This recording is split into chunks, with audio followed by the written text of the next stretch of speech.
Okay, you need to begin by drawing an oval. This will become the shape of the face and will allow you to work out where to position the other facial features. To begin, because the face is symmetrical, we're going to divide it in half. In order to do this, you'll need to get your ruler and you'll need to measure the width of the face.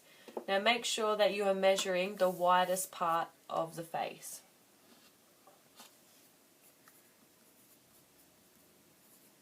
And you're going to divide that by 2.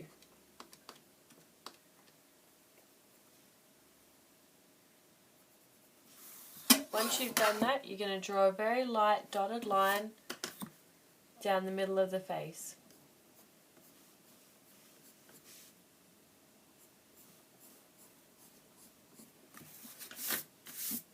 We then need to divide the face into 5 columns. This will help us place the facial features. So in order to do that, you'll divide that original width that you measured by 5.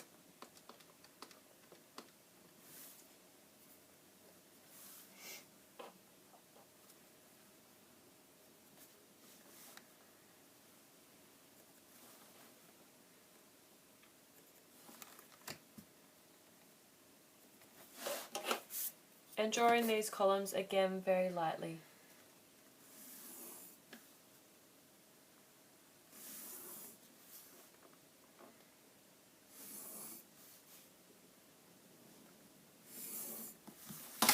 It's best to number these columns so you remember which is which. The dotted line should be directly in the middle of column 3. Okay, now it's time to start working out where the facial features go. We're going to start with the eyes because the eyes are located exactly halfway between the crown of the head and the chin. So you need to measure the length of your face and divide that by 2.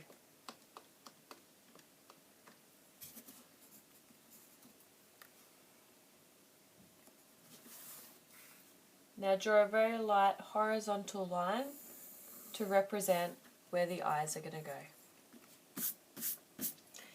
Now in order to identify where the nose is located exactly halfway between the eye line and the chin line. So you need to measure the length from the eye line to the chin and divide that by 2. Draw a light horizontal line to represent where the nose goes. We now need to identify where the mouth is located on the face. Again, this is located halfway between the nose line and the chin line. So measure the length between the nose line and the chin line and divide that by 2.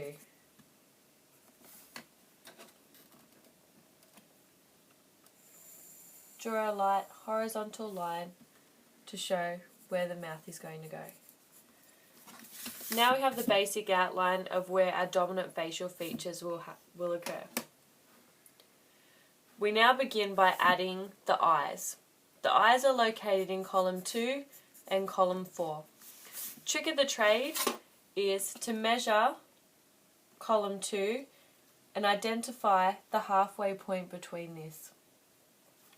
And draw a triangle.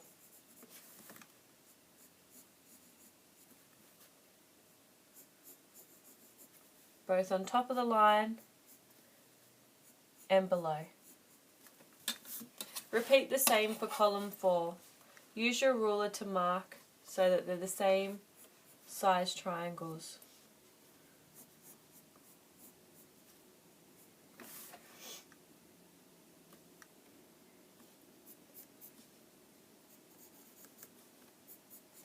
Now that you have the triangles, you can use these to guide the eye shape.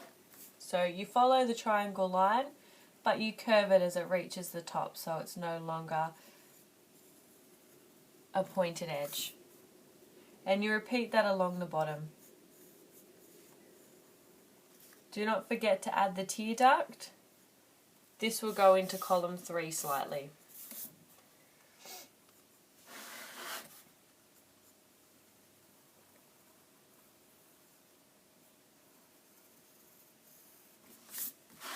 Then you can rub out the triangles that you drew.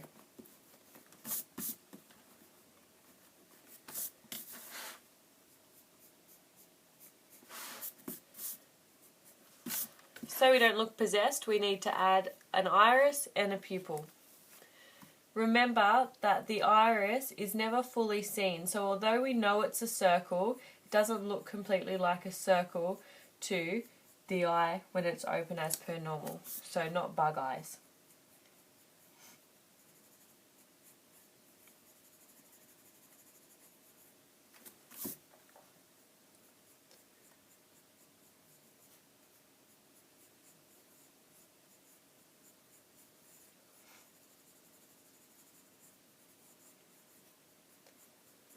Okay, so now we have the basic outline of our eyes. If we want to make them a little bit more realistic, we can add the eyelid.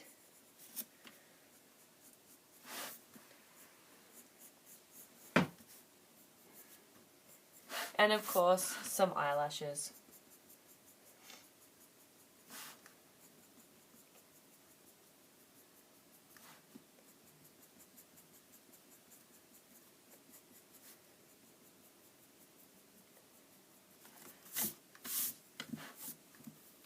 We now need to add the nose. In order to help you add the nose, draw 3 circles on the nose line, well just above it, that are of the same size. Make sure they fill column 3, otherwise your nose will be out of proportion.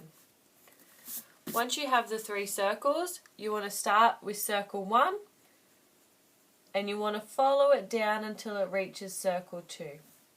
You want to repeat this process for circle 3.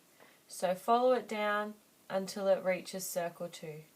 For circle 2 though, you're going to start in circle 1, bring it down, follow underneath circle 2 and then bring it up into circle 3. These create our nostrils. Then rub out your guiding circles. And you will see you have a nose. In order to make it look a little bit more realistic, we need to get some nose lines. Now make sure that your nose line basically follows where circle 1 would go up, but do not have them join.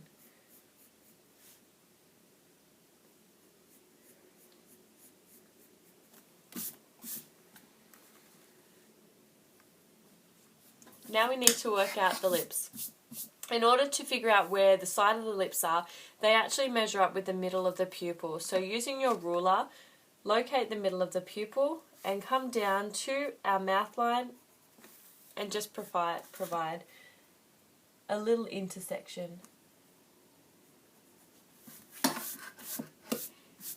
Now the middle of our lips will fall on the original dotted line that we drew down the middle of the face.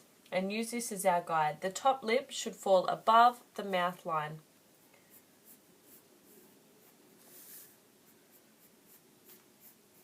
And the bottom lip below it. Remember not to take your line all the way to the end of your lip.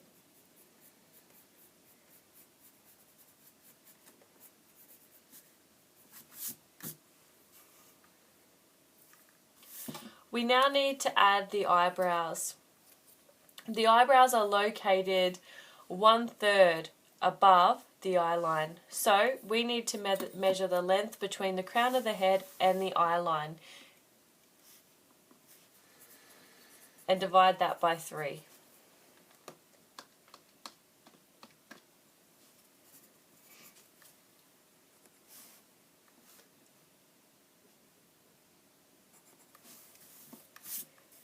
And draw a horizontal line very lightly.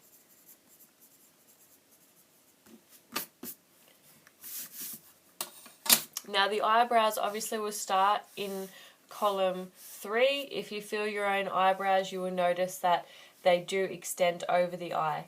So draw these following the exact same eye line, and your eyebrow will go into column 5, going further than the eye does.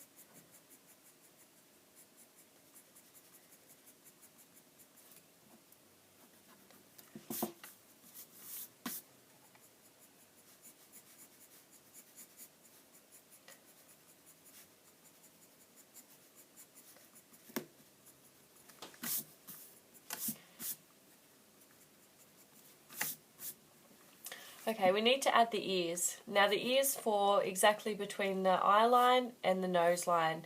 Remember that the top of our ears stick out slightly, so you need to represent this in your drawing.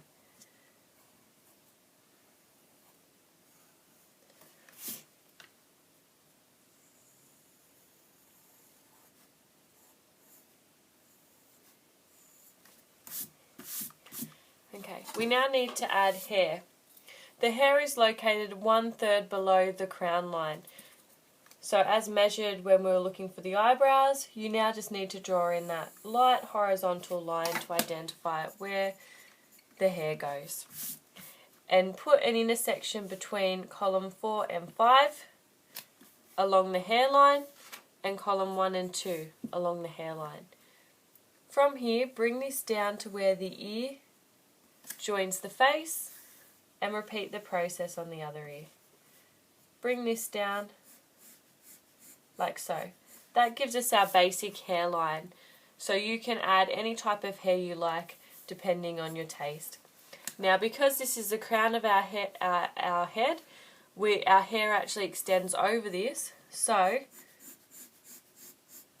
we need to draw more hair around that. So you might like to draw more individual hair lines, bring down to have some sideburns. And obviously this is something that you can play around with depending on the style of the hair you're attempting to draw. But for time purposes, we'll just do this quickly. Okay, now all we need now is to add our neck. The neck begins where the ear intersects with the face, and you bring this down following the chin line until we hit this intersection here, which is the line between column 1 and 2, and then you flick it out. Repeat, but where it hits 4 and 5. So you follow down the chin and then flip it out. And that is basically how to position the facial features so that they are in proportion with one another.